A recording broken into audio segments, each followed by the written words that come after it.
Medical college ప్రైవేటీకరణపై రాష్ట్ర వ్యాప్తంగా YCP అయితే ఒక ప్రజా ఉద్యమం చేపడుతూ అలాగే కోటి సంతకాల సేకరణ చేసిన సంగతి అందరికీ కూడా తెలిసిందే. ఈ నేపథ్యంలోనే దీన్ని ఇప్పటికే విజయవాడ వైసీపీ ప్రధాన కార్యాలయానికి ఈ సంతకాలంతా కూడా చేరినటువంటి పరిస్థితి ఉంది. దీనిపై కూటమి నాయకులు కూడా పలు రకాలుగా విమర్శలు అయితే చేస్తున్నారు. ఇవన్నీ కూడా బోగస్ సంతకాలంటూ కూడా పక్కన వాళ్ళంతా కూడా మాట్లాడుతున్నటువంటి పరిస్థితి ఉంది. దీనిపై ప్రస్తుతం మాట్లాడేందుకు రాజమండ్రి వైసీపీ మాజీ ఎంపీ మార్గాని భర్త గారు ఉన్నారు. మాట్లాడే ప్రయత్నం చేద్దాం. సార్ చెప్పండి, ఏంటి కోటి సంతకాల సేకరణ భారీ ఎత్తున ప్రజల నుంచి స్పందన వచ్చిందని మీరు అంటున్నారు. ఈ కోటి సంతకాలన్నీ కూడా బోగస్ అని కూడా కూటమి నాయకులు చెప్తున్న పరిస్థితి ఎలా చూడాలంటారు? ఒక అంశం అండి, నేను రాజమండ్రి ఉదాహరణగా చెప్తాను. మేము 10 సెంటర్లలో గడిచిన వారం రోజుల పాటు కూడా ప్రతి సెంటర్లో కూడా టెంట్లు వేసి కుర్చీలు టేబుల్స్ వేసి గోకవరం బస్ స్టాండ్ దగ్గర, ఆర్టీసీ కాంప్లెక్స్ దగ్గర, మోరంపూడి సెంటర్ దగ్గర, రైల్వే స్టేషన్ దగ్గర అలాగ ప్రతి కూడల్లోనూ మేము టెంట్లు పెట్టి మరి ప్రజల దగ్గర నుంచి అభిప్రాయాలు తీసుకున్నాం. మేము ఎవరి దగ్గరికి కూడా వెళ్ళాలి. ఆ టెంట్లు చూసి ఆ ఫోటోలు చూసి ప్రజలే వాళ్ళు స్వచ్ఛందంగా వచ్చి సంతకాలు పెట్టిన సందర్భం. రాజమండ్రిలో ప్రత్యేకించి రోడ్లపైన మేము పెడితే 40-45 వేలు మంది ప్రజలు సంతకాలు పెట్టిన సందర్భం. దీన్ని ఏ రకంగా మీరు బోగస్ సంతకాలని మాట్లాడతారండి? ఒక అంశం. రెండోది, ఇవాళ మెడికల్ కాలేజీలని అమ్మే హక్కు ఈ చంద్రబాబు నాయుడు గారికి ఎవరు ఇచ్చారండి?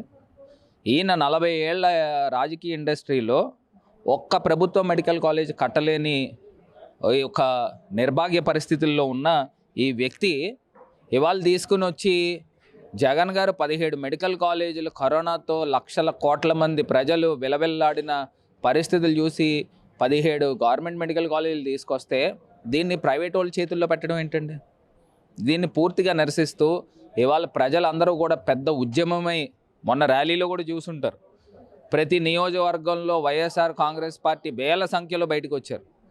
రాష్ట్ర వ్యాప్తంగా లక్షల మంది ప్రజలు అందరూ కూడా రోడ్ల మీదకి వచ్చి ఇవాళ ఈ ప్రజా ఉద్యమానికి శ్రీకారం చుట్టాం. రేపు ఖచ్చితంగా గవర్నర్ గారిని కలుస్తాము. గవర్నర్ గారికి ఉన్న విశేష అధికారాన్ని ఉపయోగించి ఈ ప్రభుత్వానికి బుద్ధి వచ్చే విధంగా వ్యవహరించాల్సిందిగా, అదేవిధంగా సుప్రీంకోర్టును కూడా ఆశ్రయిస్తాం. సుప్రీంకోర్టును కూడా ఆశ్రయించి ఈ యొక్క మెడికల్ కాలేజ్ ప్రైవేటైజేషన్ని అడ్డుకునే కార్యక్రమం చేస్తాం. ఇవన్నీ కూడా కోటి సంతకాలు కాదు, కోడి గెలికిన సంతకాలు అంటూ కూడా వైద్య ఆరోగ్య శాఖ మంత్రి కూడా కామెంట్ చేసిన పరిస్థితి ఉందండి. అదేనండి, ఇప్పుడు నేను చెప్తున్నాను కదండి, వీళ్ళు క్రెడిట్ చోరీల్లో నెంబర్ 1. అది నేను అడుగుతున్నా, పోనీ ఈ చంద్రబాబు నాయుడు గారు కనీసం ఒక్క మెడికల్ కాలేజ్ అయినా కట్టారండి? ఒక్కటి కూడా కట్టలేదు కదా.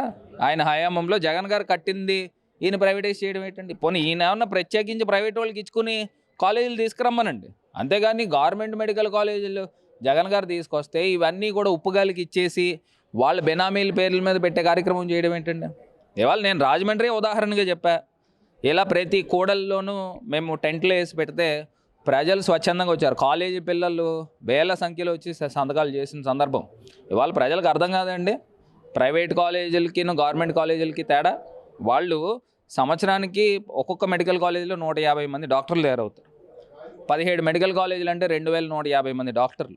10 సంవత్సరాల్లో 21,000 మంది డాక్టర్లు, పేద విద్యార్థులు డాక్టర్లు అవుతారు.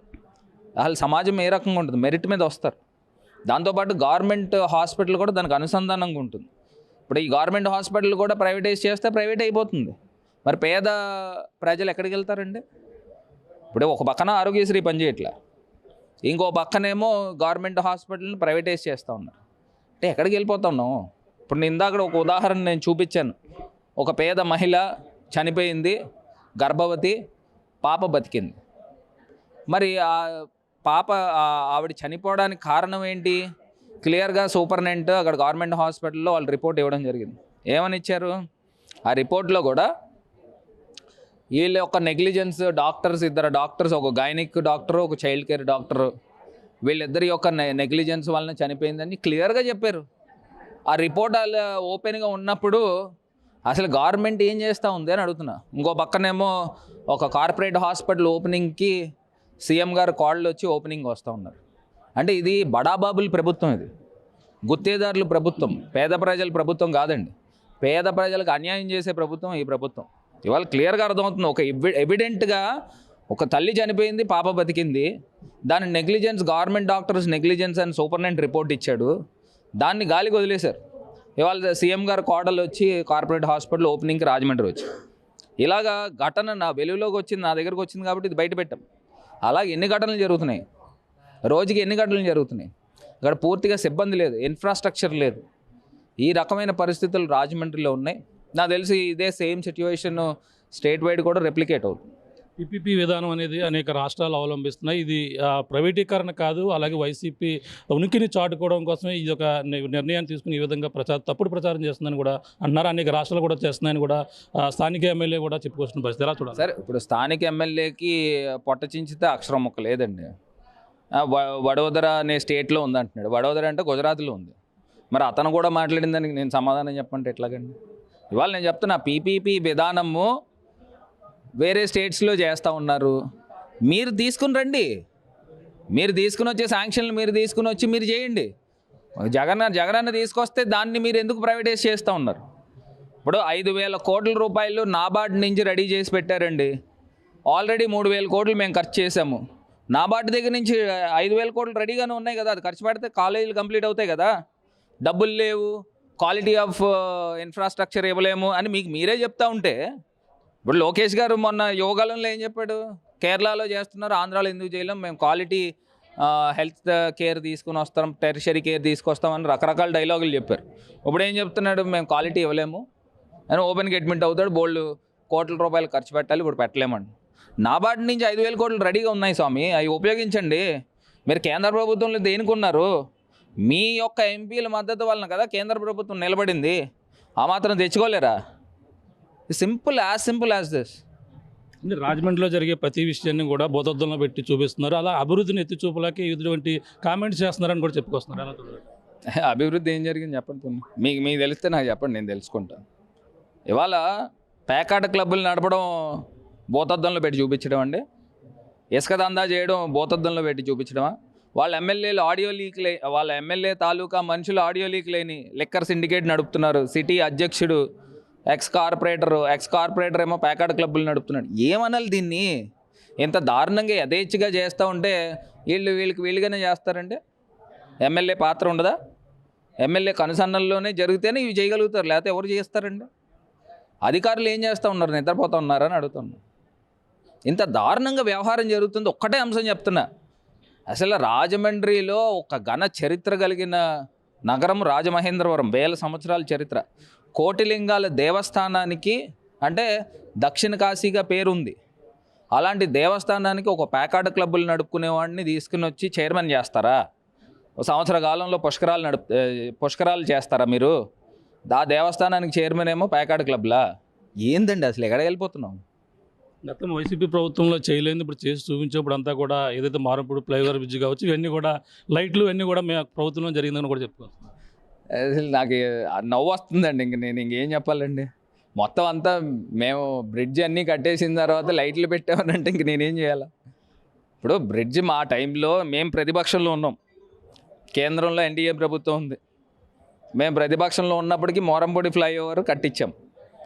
అది అసలు ఎన్ని సంవత్సరాల నుంచి అది పెండింగ్ ఉంది. అది కట్టించిన తర్వాత లైట్లు వేసామని ఒకడికొకటి బాజాలు కొట్టుకోవడం ఏంటి?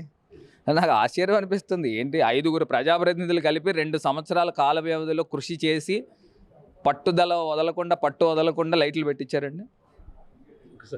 Thank you.